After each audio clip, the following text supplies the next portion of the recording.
The giant from the evil forest.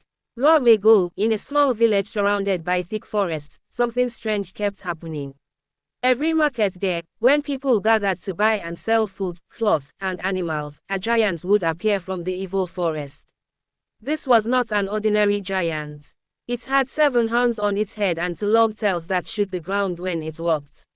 Every time the giant came, the sky grew dark, like an eclipse of the sun, and the wind blew so hard that trees bent and broke. But that was not the worst part. Each time the giant appeared, 1 or 2 women from the village would go missing.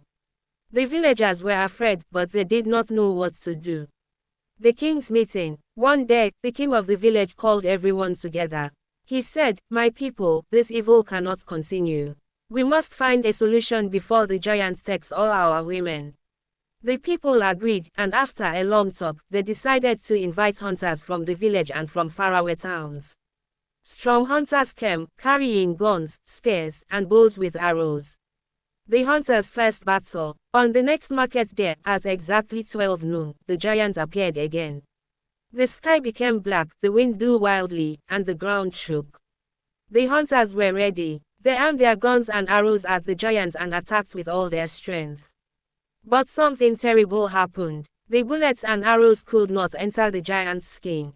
It was like throwing stones at a mountain. Fear entered the hunters' hearts. One by one, they ran away to save their lives. The giant roared loudly, shook its horns, and took away 3 women before walking back into the evil forest. The village cried that day.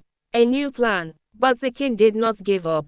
He called the villagers again and said, "If weapons cannot stop this giant, maybe a trap can." So the people worked together. They dug a very deep pit along the path where the giant always walked. They covered it with sticks and leaves, so it looked like normal ground. The trap works. The next market day came. Again, the sun went dark. Again, the wind blew hard. And again, the giant with 7 horns and 2 tails came out from the forest. But this time, when it stepped on the covered ground, the earth opened beneath its feet. The giant fell deep into the pit. It roared and shook, but it could not climb out. The whole village shouted with joy. The evil giant was caught at last. The women were safe, and the people danced and sang all night. From that day, peace returned to the land, and the giant was never seen again. Sparkle's moral of the story. When people work together with wisdom, even the greatest problem can be solved.